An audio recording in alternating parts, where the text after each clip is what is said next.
I'd been working maintenance for a few years by the time I got done with college, mostly just garbage pickup and stuff like that at apartment complexes my dad was in charge of in central Arizona. Pay was okay and I got my own little place where I was living with my girlfriend. It was all pretty good in its own right, but I wasn't making too terribly much and we'd never been able to take a vacation or anything on our own. It was on a Wednesday when I saw an ad in my city newspaper for a pool boy in a little place a few miles out of town for almost twice what I was making doing all the other maintenance work I already was. I almost immediately called the number the paper mentioned and was greeted by a calm-sounding man, probably in his mid-40s. When I inquired about the job, he seemed to become even happier and we set up a meeting time. That Saturday we met at his place, a big, open house with lots of windows and all the latest appliances. He seemed to be a pretty nice guy, rich too, obviously. When I asked why he was offering so much just to monitor his pool, he replied that he had just let his last guy go and his pool always needed surveillance because he had a young daughter and she had a lot of friends, that sort of thing. I accepted the job almost instantly and was gladly up at his place right after my 2-week notice passed at my dad's. Work was pretty smooth for the first few weeks, my new employer being much more understanding of circumstances than my old man was allowed to be, due to rules and regulations every employee had to follow at his complex. I could go in and cool off when it seemed too hot outside. He always kept his fridge stocked with water. It all seemed exceedingly comfortable. I would occasionally make small talk with the maid. She couldn't speak English very well, but one day when I asked her, she told me the boss was a cosmetic surgeon, obviously a very wealthy one at that. As a personal rule, I'm generally against that kind of stuff and admittedly grimaced at the prospect of working for someone whose money came from boob jobs. Still, he seemed like a nice, settled-in family man, and the pay was good, so I let it be. About 2 months in, I was clearing some sand and other sorts of residue out of the bottom of the pool, faintly hearing the sound of a piano inside. The doc's window was wide open and he was overseeing his daughter practicing. I try not to snoop, but work was taking longer than expected and the music was pleasant until it suddenly stopped. I could hear the doc calmly explaining to the daughter what she did wrong, but in an instant she was screaming at him that she wanted to stop. It hadn't occurred to me until then that she had been playing the entire morning. This in mind, I couldn't help but listen in just a little over the sound of my pool vacuum. He started shouting and threatening to ground her, to take her dolls away. I caught something that I didn't quite understand, something about her big Barbie or something like that. When I began to hear the music again, I went back to cleaning out the pool, trying to forget what I had just heard. Though I tried to make good on this attempt, I decided I'd be on the watch for this kind of thing in the future. I know parents snap at their children and all, but if this turned into abuse, someone was going to hear about it. Sometime thereafter, I was inside getting a drink when I got a good look at a photo on the refrigerator I had never noticed before, showing the doctor, his daughter, and 2 other women, one in her 40s or 50s and the other a teenager. Judging by the doc's youngest daughter, it looked fairly recent. I asked the maid about it, and in the best broken English she could give me, she said the older woman was the doctor's wife, the younger, his older daughter. I hated to keep asking questions, given her difficulty speaking to me, but I pressed on just a little more to ask why I never saw them around. Now with difficulty not only speaking but recalling, she told me the doctor's daughter was killed in a car crash a year ago, his wife killed herself shortly thereafter. This shocked and horrified me, and suddenly I couldn't help but feel a new sense of compassion for the doctor and his daughter. Soon as I was hydrated, I went right back to work, wondering if I'd ever seen much sign of grief from the 2. Maybe that's why the doctor was so uptight about some things with his daughter. Maybe that's why she clung to her toys the way she did. I cleaned out bits of Barbie toys from the pool on what seemed like a weekly basis. It was a lot to take in. Time went on and my work continued. I had never imagined doing what I did as a year-round job. I used to live in the Midwest. Pools usually closed around Labor Day, but down here they were open all the time and the doc's kid and her friends just kept coming over. One day, doing my usual work, I noticed a large splotch at the bottom of the pool for what must have been the third time. I was irritated and reluctantly accepted normal chlorine wasn't going to do the trick. I had to shock the thing, use a form of supercholine, several times stronger than the average stuff. I checked the doc's notes and they did indeed confirm that he had some of the stuff I needed. It was kept in the basement. Seemed like an odd place for it, but I digress. Maybe it was to keep it out of his daughter's hands. Speaking of the doc's daughter, my eye caught her and a couple of her friends about to jump in the water. I had to shout at them to stop and she threw a fit at me for doing so. I just figured the splotch in the pool would be a bacterial breeding ground. I was not letting little kids in it. I found my maid friend again and, now frantic to make the pool clean for the boss's daughter, asked her where the basement was. She responded with a confused look. I tried several other phrases, my high school Spanish long lost, until she recognized the word cellar. She led me outside after I mentioned it and pointed me to a dingy little trapdoor in the ground connected to the house right next to the hose. I had never noticed it there before, and it was tightly bound with what appeared to be shiny new chains, very little dirt on them. I tried to ask her how I was supposed to open it, but we both lacked the vocabulary to communicate properly. I was about to bitterly accept defeat, leave the doc a note and tell him to not worry about paying me that day until his daughter walked up to me. She said she had a key to the cellar. I was confused by this right from the get-go, and even more so when she mentioned I couldn't tell her dad that she did, but I wanted to get back to work, so I agreed to her conditions. I was in the dimly lit cellar a few minutes later as she shouted at me to not play with any of her toys. Why did she have toys down here? Was this where the doc kept her stuff when she was in trouble? Was that why she wasn't supposed to have a key? I fumbled around in the dark for a while, the light from outside only helping me so much, desperately looking for a light switch. As I continued to wander around, I ultimately felt myself pushing up against something. It felt like a wall, but there was no weight behind it. Not entirely sure what I was doing, I pushed against it and suddenly toppled into another passage.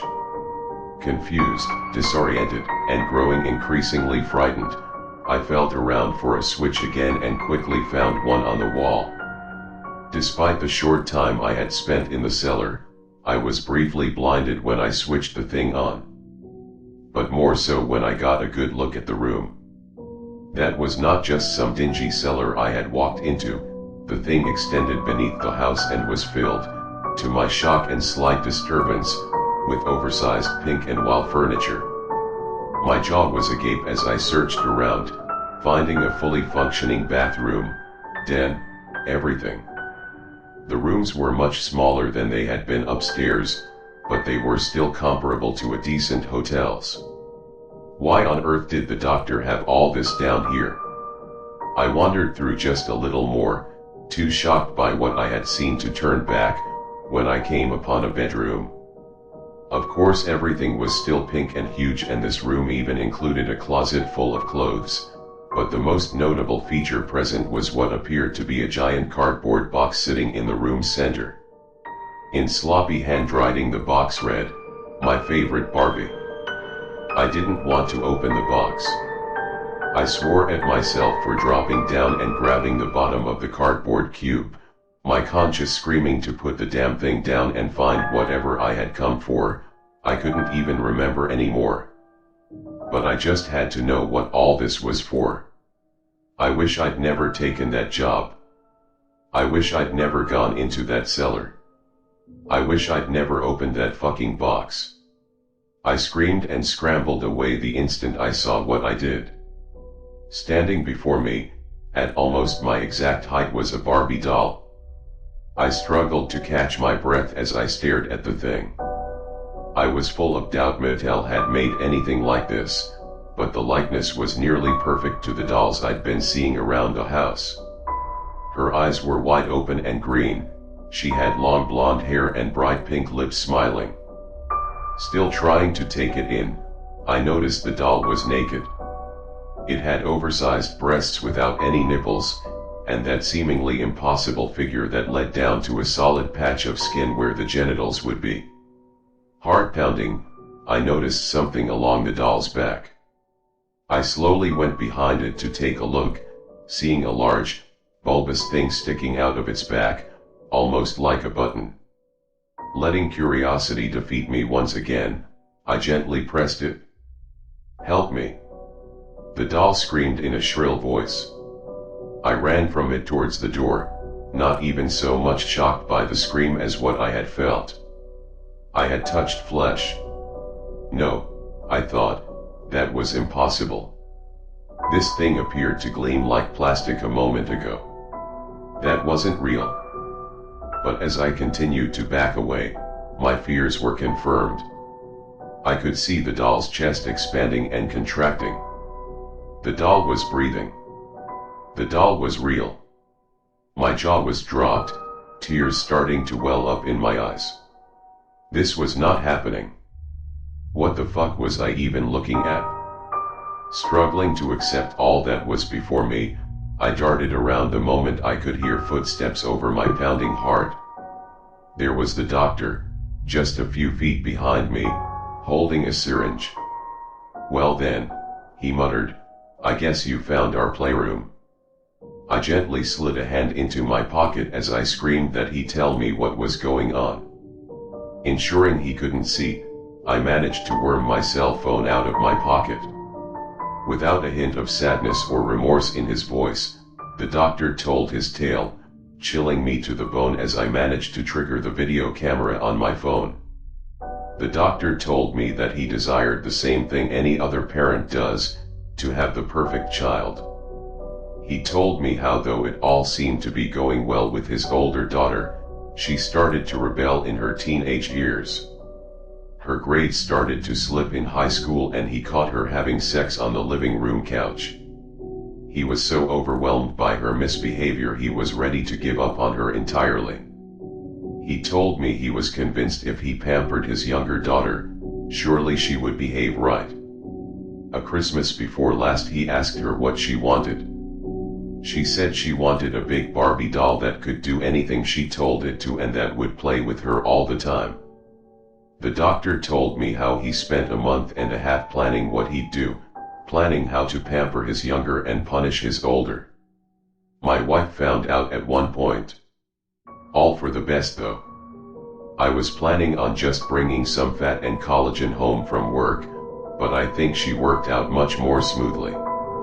He told how he staged the disappearance of his daughter while he sedated and put her under the knife. He spent over a week getting everything just right before he surprised his younger daughter with the playmate she always wanted. In exchange for just being my perfect little angel. My jaw was slack, too horrified of it all to move. Why was he going on and on? Was he bragging about this disgusting accomplishment?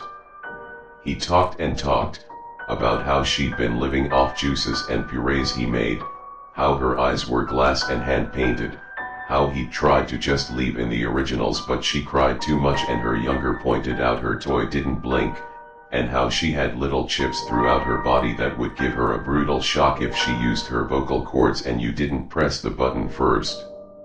"You're going to fry, you sick son of a bitch!" I shouted. "You? What the fuck is wrong with you?" "Well, of course I wouldn't tell you all this if I was going to let you leave," he said with a smile. "I've needed a matching Ken doll, you know." I tried to swallow, but my mouth was too dry. "Now, come here and take your medicine." He was unexpectedly strong and managed to tackle me quickly, knocking the phone out of my hand. The needle came deathly close, but despite the momentary advantage, I had the weight edge to force him off of me and grab my phone. Much as I wanted to help the poor, mutilated girl, I had to save myself first, running fast as I could out of the basement and to my car.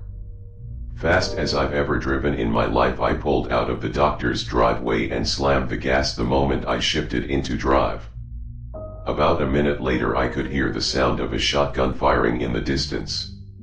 I managed to make it back into town, cars everywhere, long before I saw anything of the doctor in my rear view.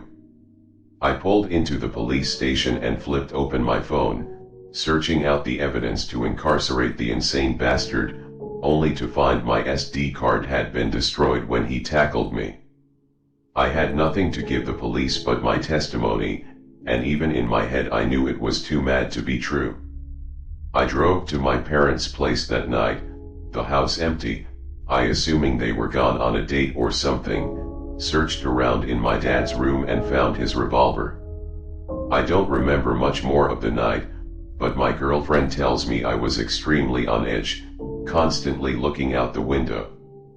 3 days after my horrifying discovery, I drove back to the house, armed, ready to pay the doctor back for his crime against humanity. When I arrived, however, the house was entirely abandoned. No sign of anyone anywhere, and when I checked the horrors of the cellar, the doll and its box were gone.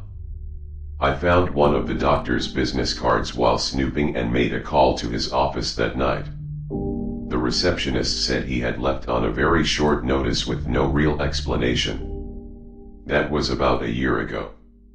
I've spent I don't know how many nights sleepless with what I had experienced in this basement. I am only mentioning this now because on a Yahoo.com's news feed, I found an article about a pool boy in southern Florida mysteriously disappearing. In the video attached, there were tearful testimonies from his family and his employer, speaking all the while with his daughter within audible range, bragging to her friends that she was getting a Ken doll for her favorite Barbie.